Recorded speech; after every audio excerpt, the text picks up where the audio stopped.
You said there was a. Welcome, everyone, to Misconceptions. I have the tremendous privilege, really an honor, to have with me today Rabbi Larry Rothwachs. Rabbi Rothwachs and I have, can I say collaborate or work together in the last number of years, um, working with in your capacity as a Rav for the semicha program in YU. So first of all, thank you so much for saying yes. I know how hard it is to find time in the rabbinic schedule, but thank you.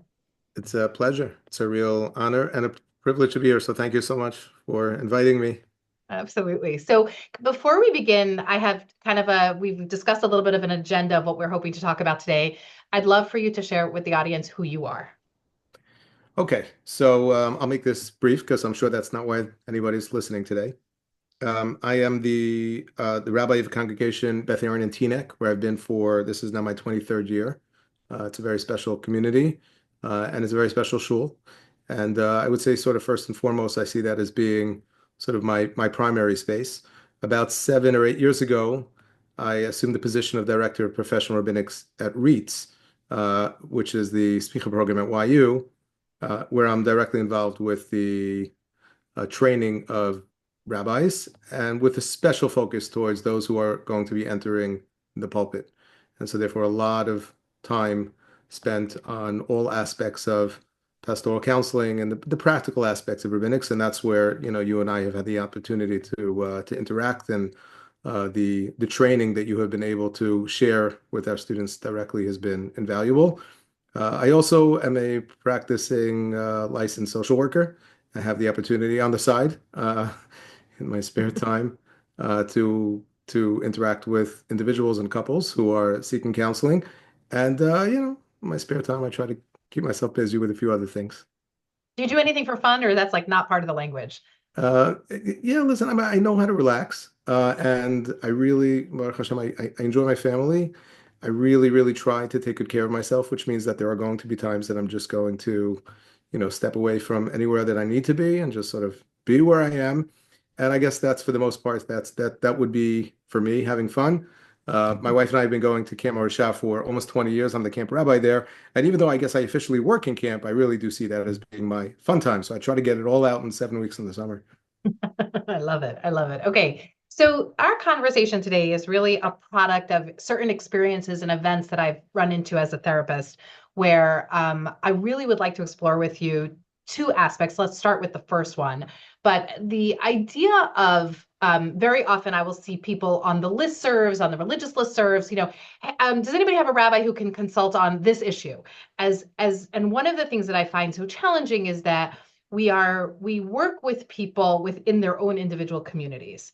And the idea of saying, oh, we'll just find a rabbi for them to get a psak, a heter, permission, kind of a leniency, doesn't really make sense within the structure of the religious life that exists, that we ascribe to. That idea of working with one rabbi or several within our communities that are people who hopefully get to know us, get to really understand us. And one of the greatest, I think, valuable pieces that I find that I do as a therapist, which some may disagree with, but I have no objection to, is this idea of supporting my clients in how to ask a question to their rabbis.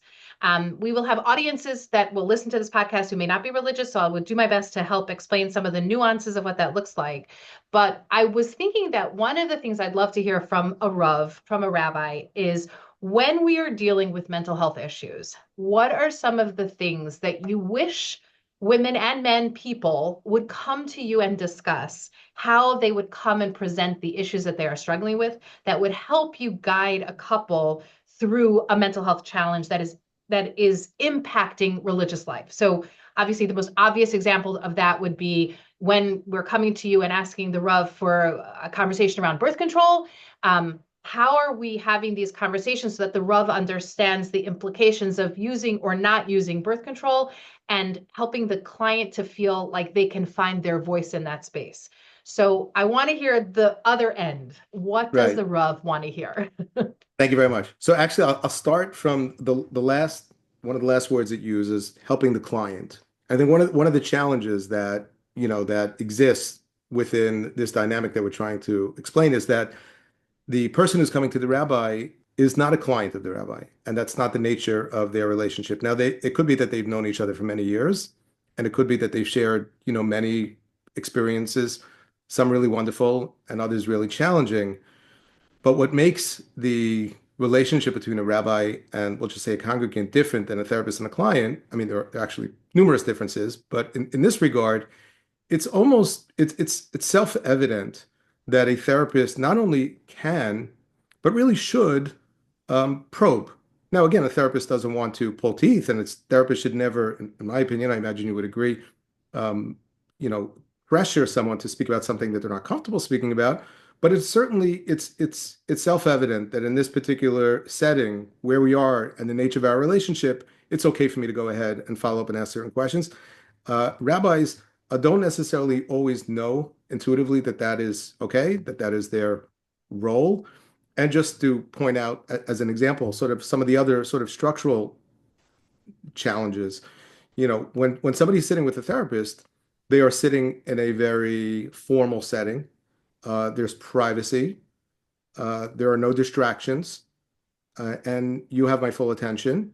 You're paying me for my time. I'm fully present. If somebody comes to the rabbi and asks a question, and this is certainly not hypothetical, at the shul kiddush.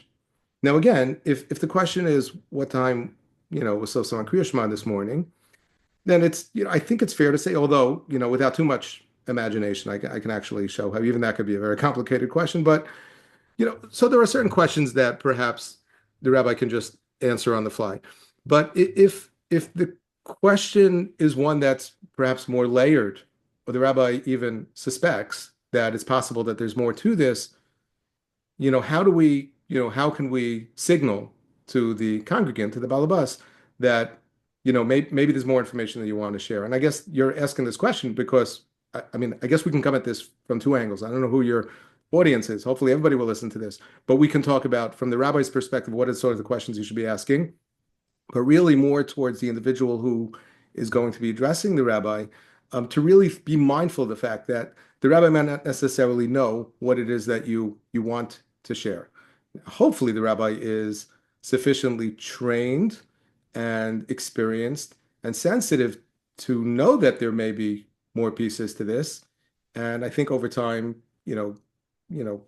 can become more comfortable, gently probing, or in the instance that I said as an example, just say, would it be more appropriate for us to discuss this another time? What do you think? Maybe, do you want to maybe, touch base tomorrow, and sort of see what response you get. Sometimes they'll be, yes, thank you, with a sense of relief, and other times, no.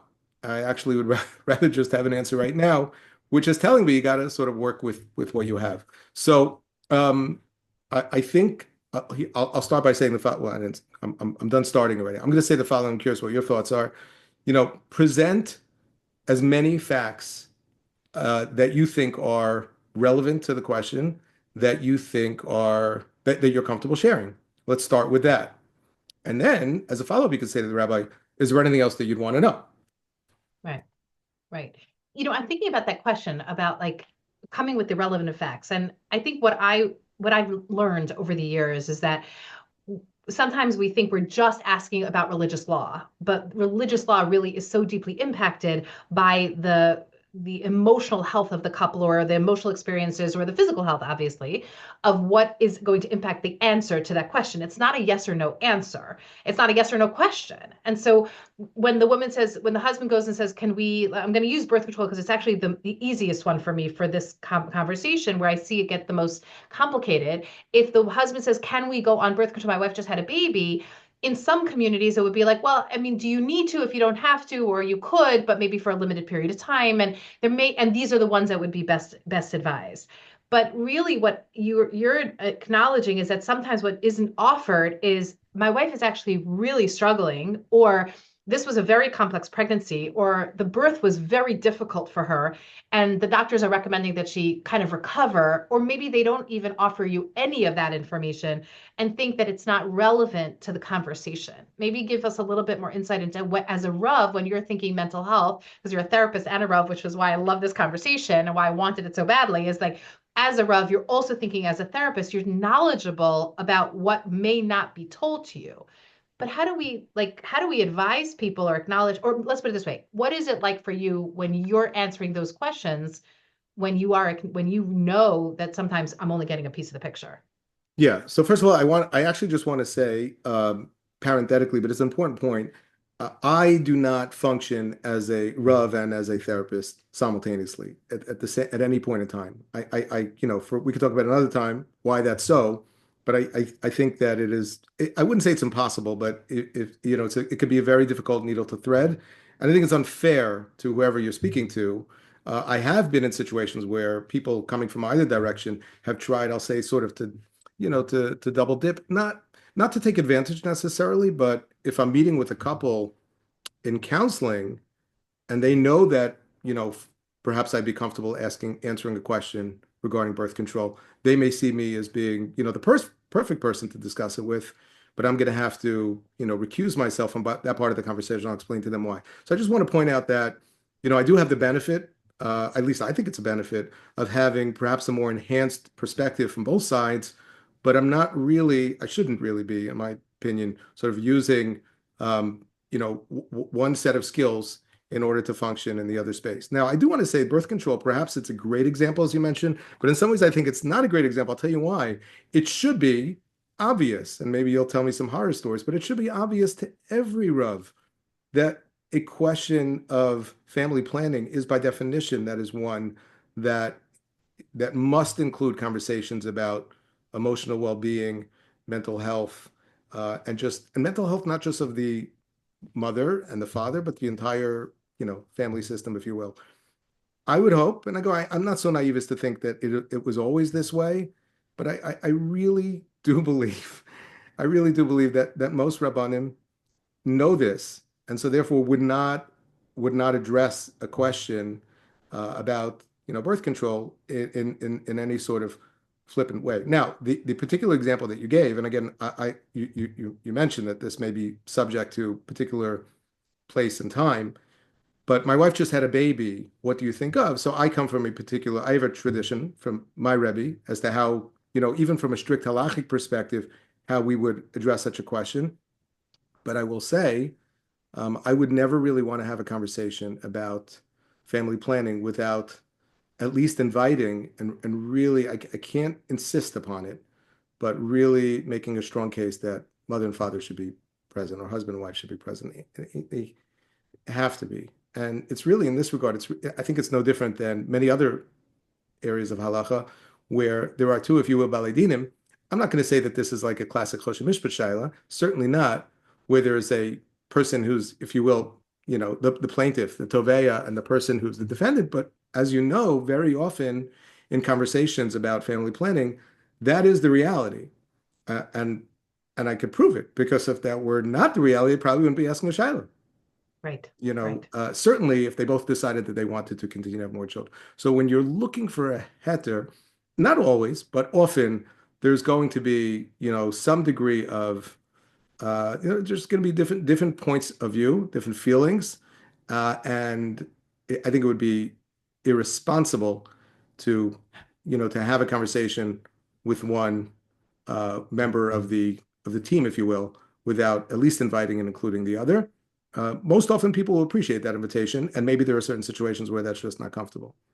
Right. And I think that what's so powerful about that, well, I mean, just to clarify for anybody who might not be familiar, what I believe you were just describing is this idea of like, there's by definition going to be a discrepancy. And so because that's why they're coming to the rabbi to ask the question. And so there may be a discrepancy in opinion of what I want to do or what I don't want to do. And so acknowledging that having both voices there is necessary so that you can really get a fuller picture of what is happening for within the couple.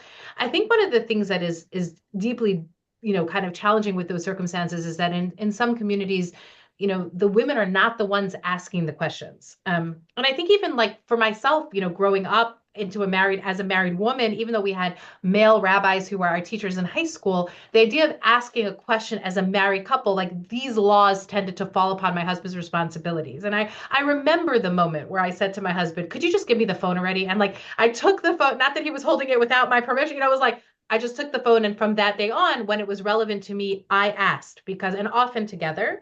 But that idea of feeling like capable or confident in asking the Rav, I don't know that many religious women feel confident in asking the question, or even sometimes not across the board, but sometimes even valuing their own personal postpartum experience, right? That experience of like, I'm not okay, or I am having a difficult time, or I'm really struggling in the laws of family purity. Like this is where I'm finding it very complicated. And sometimes I'm just wondering about like that oh, yes, in an ideal situation, that is what could happen.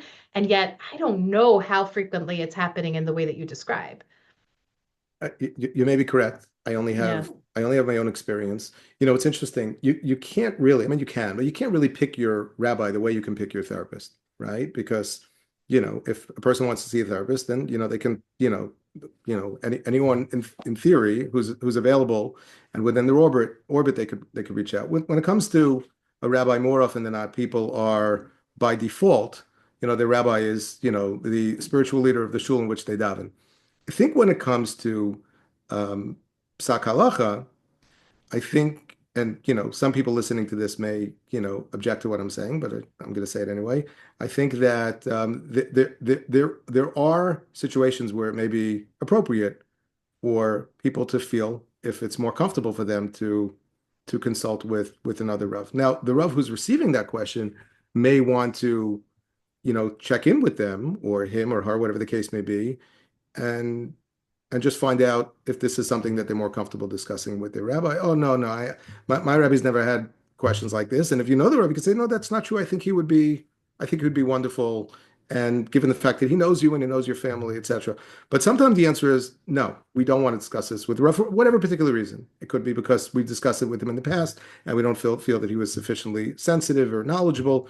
It could be because it's just too close for home.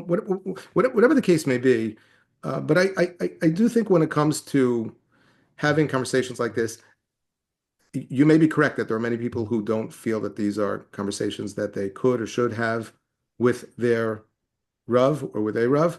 But I guess one of the reasons why, you're having this conversation with me right now is because we want to get the word out that Absolutely.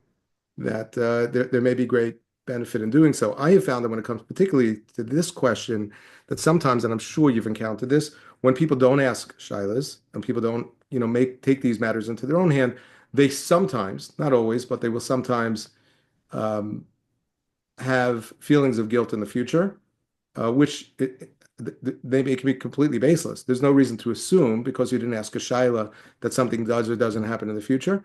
But when people are experiencing difficult times in life and want to make sense out of it, they'll sometimes, and I always feel it's people are it's healthy to be able to go ahead and to talk things through. If the question is well received, talking about again the question of birth control. So then, in my experience, again, both as a, if you will, as a provider as well as a consumer, I think that the healthiest response to these types of questions are giving the couple some basic guidelines, making them feel that they have a certain degree of autonomy in that moment, and encouraging them to check in again at a certain interval, whatever the case may be. What would be appropriate. They say, check with me next week would not be appropriate. Make sure to check in again in 5 years is not appropriate. But sometimes, in my experience, putting a couple at ease for now and saying, let's see how you feel in 3 or 6 months from now, the matter is sort of put to rest. They feel comfortable. They feel heard. They feel that they did quote unquote the right thing. And then the situation sort of resolves itself. Or they come back, in which Right. case, great. We're checking Right. in again Right. to see where you are. Does that make sense? It does make sense. And I think one of the things that I want to also highlight in this conversation is the value of the therapist. If there is a therapist involved, the value, and I think this is not something to be minimized, this value of a therapist being able to say to the client, I would love for you to go back to the rabbi, or when you go to the rabbi, let's make a list of the symptoms that you're experiencing when you are struggling, that it should be something that is lifted up, that voice is loud, because I have found 100% of the time that when the voice is amplified of I'm really not okay, and these are my symptoms, and this is the things I'm struggling with, the rabbi's like, no, don't come back for a year. I need you to recover. I need you to feel better, and then we'll talk about this again. I heard, it was so interesting. I heard from, actually, she talked about this on one of my previous podcasts where she said to the Rav, I think I'm ready to try again after a significant postpartum depression and anxiety. And the Rav said, great, come back to me in 3 months. He said, I want you to enjoy feeling well. Like you deserve to feel well for 3 months. Like, let's see what you look like well for 3 more months. And I thought there was such wisdom in that answer of like really hearing the value of wellness and also the importance of us helping our clients be able to say, these are my symptoms, so that the Rav can respond accordingly. I agree completely. Again, and as I said before, one of the reasons why I think it's really important for both husband and wife to be present is because, as I think you said, Yeah. when reporting on behalf of another, even if this is somebody that I know very well, this is my spouse, but still, it's not the same. I have also found, and I know that you experience this all the time as a therapist, somebody may have a lot of anxiety coming into the conversation, be very sort of tightly wound up, and not really sure what, if anything, they're going to say. And with a calm presence, and you have my full attention, and how you doing? You know, the floodgates just open, Yeah. and it all comes. And but before you know it, there's really nothing here to discuss. But I just want to make sure you're getting, all the help you need. You're Right. clearly, this is, you're clearly, very overwhelmed at the moment. There's a lot, and then the follow-up questions at that point are almost, again, I would hope somewhat intuitive, obvious, and the rabbi will feel at that point that he has permission, given the fact that you've now, you've started, you've made yourself so vulnerable in front of me, then, I can say, are you, have you been, have you been getting help for yourself? How long have you felt this way? Do you cry every day, or is this the first time you've cried since you had a baby? Whatever the case may be. Right. And again, just to state the obvious, the rabbi doesn't need to even know what to do with that information. And from a clinical perspective, he's not there to go ahead and to diagnose or treat what may or may not be postpartum depression. But if you see that somebody's really, really, really struggling, again, you don't need to be clinically trained to know what your eyes are telling Right. you. If the rabbi would only speak to the husband in that case, it could be that he say, listen, my wife's okay. Obviously, from time to time she cries, who doesn't? But all in all, she's doing okay. And to be clear, the husband really he means well. He's trying to be a good advocate on behalf of his wife, and as far as you know, that's what he sees. But that's not Right. really what's going on. Can I say something as a Rav? I wasn't planning on asking this, but I'm so curious. Like as a Rav therapist Rav, do you sometimes have a hard time not probing? Like I feel like as a therapist, it's almost like we have it written on our foreheads. I am a clinician, and wherever I go, people, it must be because I ask that next question, where some other people may not ask the next question that opens up those floodgates. But do you find it like difficult to not have everybody spilling on you because you have this added layer of like capacity where you know how to ask that next question that opens up the space for conversation in a different way? I personally don't.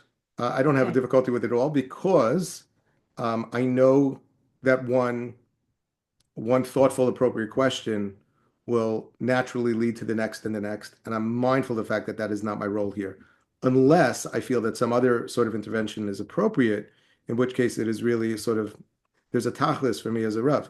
If I see that there's somebody who's really struggling and would really benefit, from, and it could be many different things, but let's just say for the moment, from seeing a therapist, I may ask a couple more questions just to get a sense as to what degree they're really struggling, and is this something that they're on top of? And if the answer is yes, well, then that's all I need to know. I may be curious, but I'm not going to allow my curiosity to potentially interfere with my relationship. By the way, and this is something I teach my students, in my opinion, I don't think the rabbi's curiosity is ever appropriate when it comes to follow-up questions, even in situations of halacha. There may be exceptions to this. I'd rather not speak in absolute terms.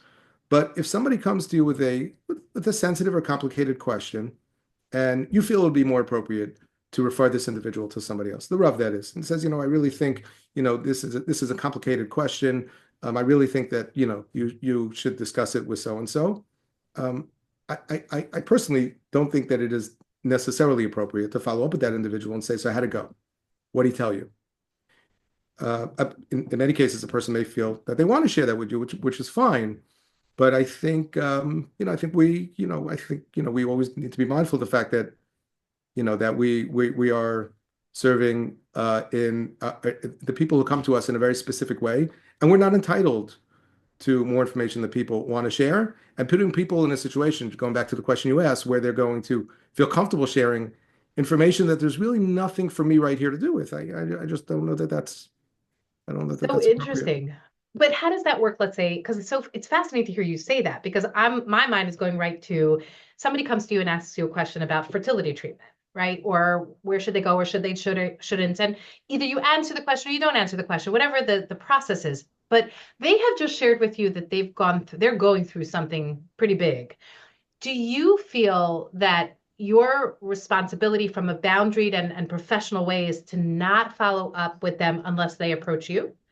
Or because they've disclosed that it's a Pesach, it's an opening for you to say in a week or two or five, I will check in and just say, how are you doing? And how are things going with you? Yeah, I really appreciate the follow-up because I realize, there's so much nuance in all of this. So the answer to that is will I will intuit whether a situation is one where it is obvious and it is appropriate for me to follow up with the person. There's virtually no discomfort or potential stigma around this particular issue. And that's okay. I have a strong enough relationship with this individual that it's more than appropriate. Then there are other situations along the lines of, the example that you mentioned, but there could be so many, where a person has just disclosed something with me, and I don't know if this person wants to continue to have this conversation with me. So what I will do right then and there, and I will do this, I will try to do it 100% of the time, is two things at the same time. The first thing I will say, I want you to know that I will not be bringing this up with you at times or places which are not comfortable for you. So, you don't have to be afraid that if you see me coming down the street, you have to cross the street because, just 3 days ago, I shared this with the rabbi. So I think people, need to be put at ease. And then I'll say, would you want me to follow up with you? Would it be okay if I did? Just checking in and asking what they want. People feel very empowered by that. They feel very comfortable with that. And the answer is not always yes. The answer Right. is I really appreciate your asking, and I'd rather not, but I know that you're here if I need you. And over the years, I can think of situations where people came and, dropped bombshells of it's not always a question. It's just stuff that's going on. Somebody experiencing a real crisis. I almost have a feeling at the time that they're going to regret this when they walk out of here right now. Wow. Perhaps it was somewhat spontaneous. They really didn't know where to go, where to turn. The car is still running in the middle of the street, kind of thing. Hmm. Hmm. And and that would be the first and last time that this ever comes up. And and that's okay. I think that that's something that we kind of should respect. But if somebody shares something going to be very important, very sensitive, and I don't ask that and I never follow up, that could obviously be very hurtful. Yeah, and then that's one of the examples I remember getting from a young man who had his wife. He was going in. It was such a distinct story because his wife was going in to deliver a stillbirth full term, and he davened early at a Nate's minyan. And the Rav of that shul said to him, "Oh, you're playing hooky from work."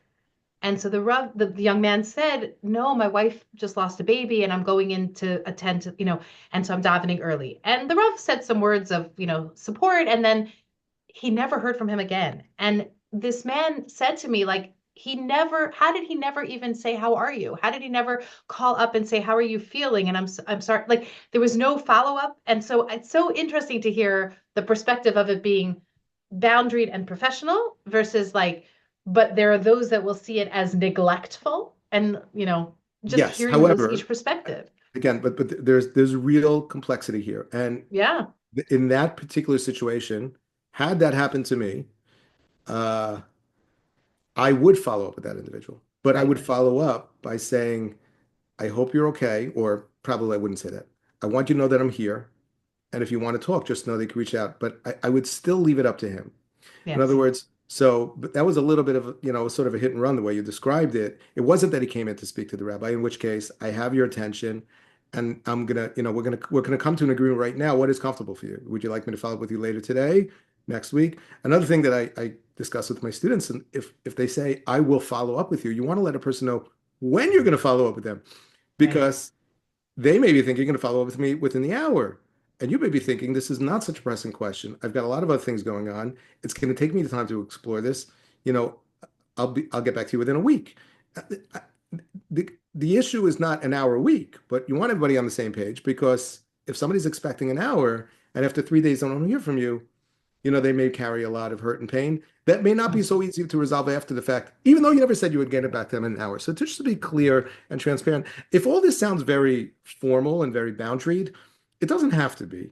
I mean, these Right. are, I don't want to say it's all common sense, but in the mode, you are a seasoned and skilled therapist. And a lot of what you do, and I'm not just saying it, your audience knows this already about you. A lot of what you do is it's complete. You're on autopilot. You're not thinking every step through. And I think the same is true. And a lot of things that I'm describing over here, interactions with Balabatim, there are certain things, like I said, which very naturally call for follow-up.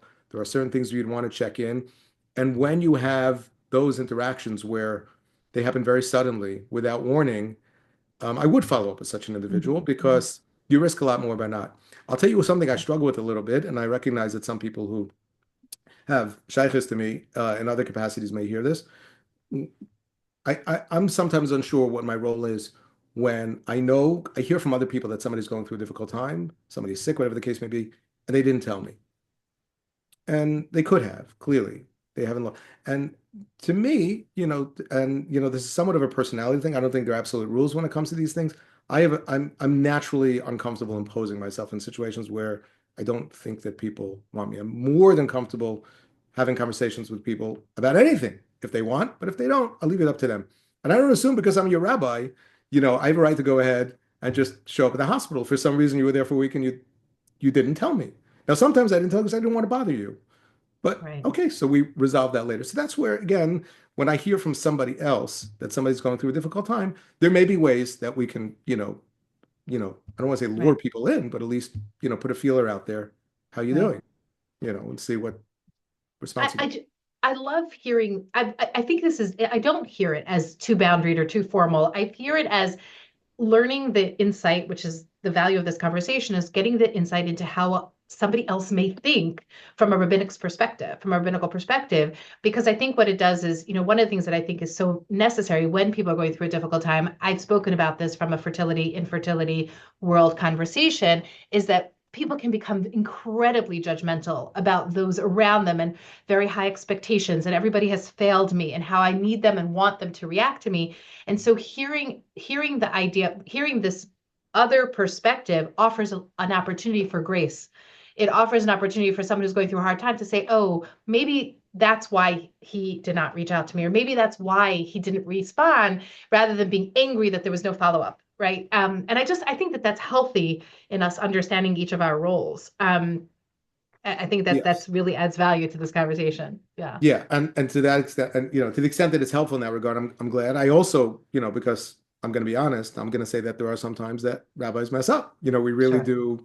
We Yeah. fail to follow up. We fail to recognize those cues, and people are hurt, and that does happen as well. And for that, I say on behalf of myself and any colleagues who want to be represented by me, we are sorry. We are human, but sometimes, that pain is a lot. But often, as you point out, it's just not, there may be just, we're working with different set of assumptions, and there may be a Yeah. disconnect, which is why, like I said, over time, I have on my own just intuited when it's appropriate to ask now, what would be most comfortable for you later, Right. and this way we're on the same page. What I also find interesting is that, you're coming from one communal institution, right? You're doing some very formal education, which is outstanding. First of all, I've heard the questions the young men ask, the way that you answer them. I know with full confidence that what you're intuiting is also educating the young men that are experiencing it. But there isn't that structure in most of our other rabbinical institutions that are training young men to become rabbis. Not Um, yet. Not yet, exactly. So I just want to say, like, I love hearing it, and boy, do I wish that we could do copy paste. It's different because many people who are Rabbanim have no training in any of these levels of sensitivities and awareness. And who knows, maybe one will listen to the podcast. You never know. I'm proud of Yeah, the work that we do. yeah, And I will say, and I think it's important to mention this, that I did not have most of this training when I was in semicha in the same yeshiva in which I work right now. And much of it, not necessarily all of it, much of it, we figured out along the way. My father-in-law, yeah. who was a Rav for, almost 60 years, he officially retired at 50, but you can't really retire from being Rabbi Yudin. So he has often said, as the Gemara says about the Kohen Gadol, Avodasa Zohi Mechancha. So there's a lot of on-the-job training. And again, it's not going to necessarily be enough for everyone, but for a Rav who is, humble and sensitive and understands his role and understands the potential impact that he can have on people's lives, hopefully, Right. he'll at the very least ask Yeah. in situations where he can. But I agree the training is invaluable. I've had the opportunity to, more less formal workshops and webinars with other yeshivas, and I definitely see, there are rabbanim who have been, 5, 10 years in the field who really benefit a lot from, even some very basic stuff like we're talking about right now. Yeah, Yeah. absolutely. Let's do the other question, the other angle that I wanted to take. It's more of a statement that I'd like to just discuss with you. This was something that has come up several times in some of the conversations I've had with clients where the answer to a question was halachic in nature and that it missed the sensitivity of the emotional experience that the client was going through. So I'm going to give you an example. You and I had shared about this before. This idea of where a couple lost a pregnancy, the baby died in utero, and they knew that it was a boy.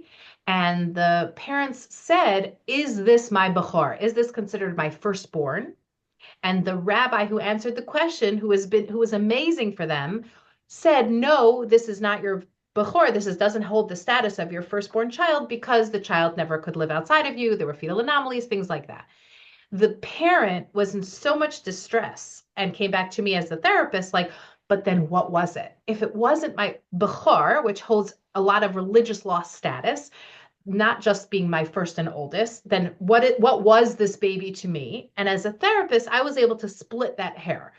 And I really believe in these moments, Rabbi Rothwachs. I really believe God gives me the words, HaKadosh Baruch Hu gives me those words, because believe me, it's not in any of the textbooks that I have next to my desk. But my answer to him was, "You're right. Halachically, religious law wise, this would not be your bechor, but this will always be your firstborn. This will always be your first child." And that comforted him. Like I saw the relief on his face as a father. This wasn't nothingness. This was something relevant, but it was missed in how we're answering the question. And I'm wondering if we could talk that through a little bit. Yeah. How do you But first of all, train? rabbis also have Yeah, siyata d'shmaya in moments like absolutely. this. I felt it many times. And when I have found myself in situations, and you're absolutely clueless what I'm going to say, HaKadosh Baruch Hu gives us the words often, and we walk out and we're not even sure ourselves what it is we said and how we did that. I feel in my personal life, I don't necessarily always feel, the level of hashgacha pratis that I do in my professional life, but it is a tremendous gift. And it's consistent. It's a very, very special thing. That doesn't mean that we always get it right, but there is a lot of support that we get from on high.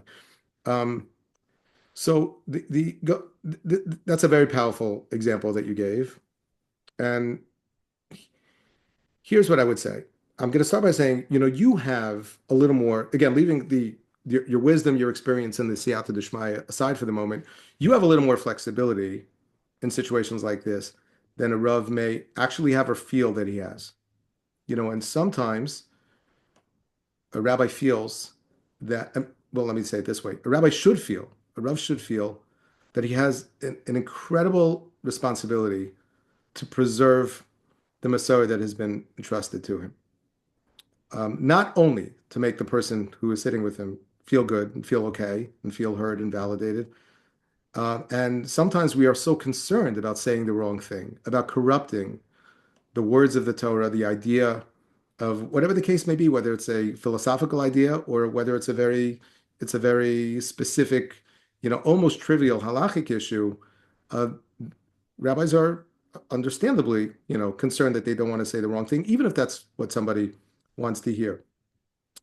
Having said that, to me, when I would hear a question like that, here's would just be the approach I would take. When somebody asks you a direct question in which they're asking yes or no, essentially, you feel sometimes you need to answer yes or no, but you don't have to. You can follow up with, I mean, in this case, you can follow up with, wow, that's a very, very profound question.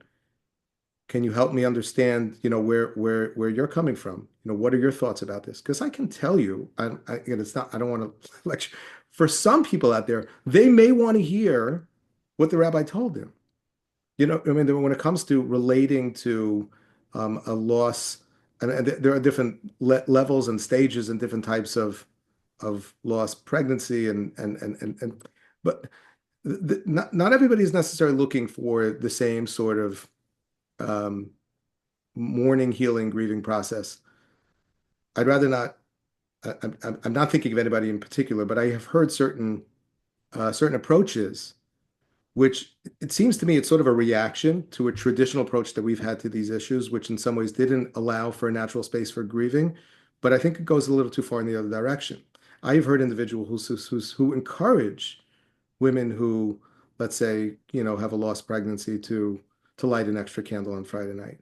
Now, leaving aside anything that may be halachic in nature regarding that question, that may be very comforting to some. It may be very challenging and difficult for others. They may not want that.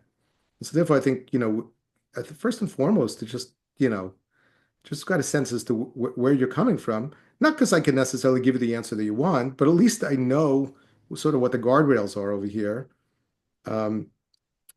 It's always okay to say, that's a really, really good question. Can I think about it? Yeah. Or even to say, I don't know. And Yeah. the benefit of that over here is, first of all, you may not know. I mean, at least I say this to my students all the time. There are, in fact, very, very, very few questions that Rev needs to actually be able to answer on the spot. And, time is of the essence. There are several, but, they're relatively few and far between.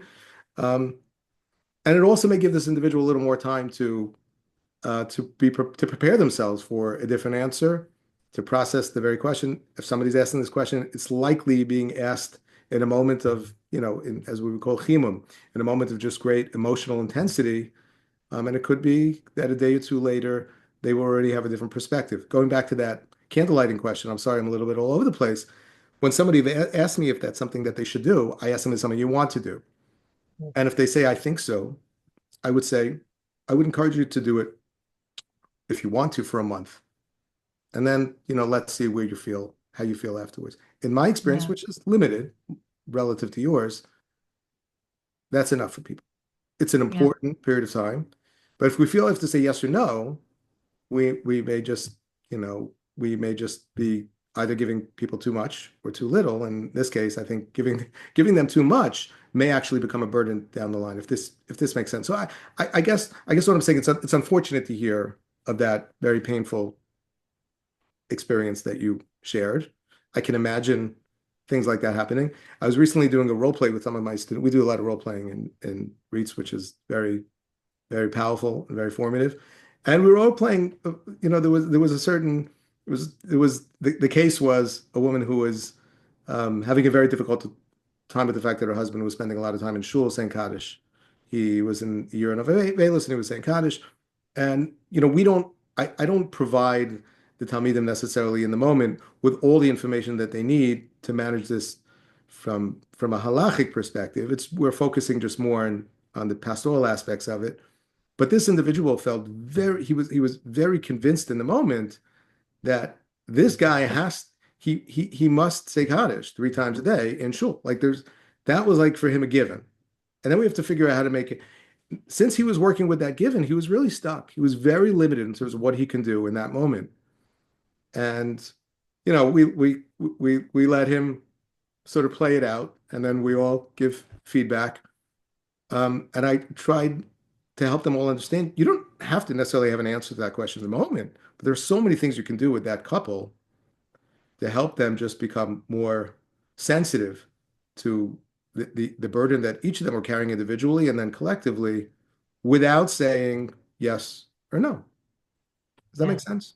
It makes total sense. It makes total sense. And I think that it's something where I think that pause, like that moment of pause, is where we have so much opportunity for a Rav, a faith-based leader, to really have an incredible impact in a very positive way, while still, as you said, and I really appreciate that idea of like maintaining the Masorah, maintaining the the responsibility and the role in which you were primarily serving, and how valuable that is to, and how nuanced it really is, I think is really based on this conversation. Yeah. Yeah, I will say another thing, something that therapists are trained to do, and beyond the training, you just sort of therapists come to understand over time the power of presence and just sort of being there and being able to display empathy without saying anything.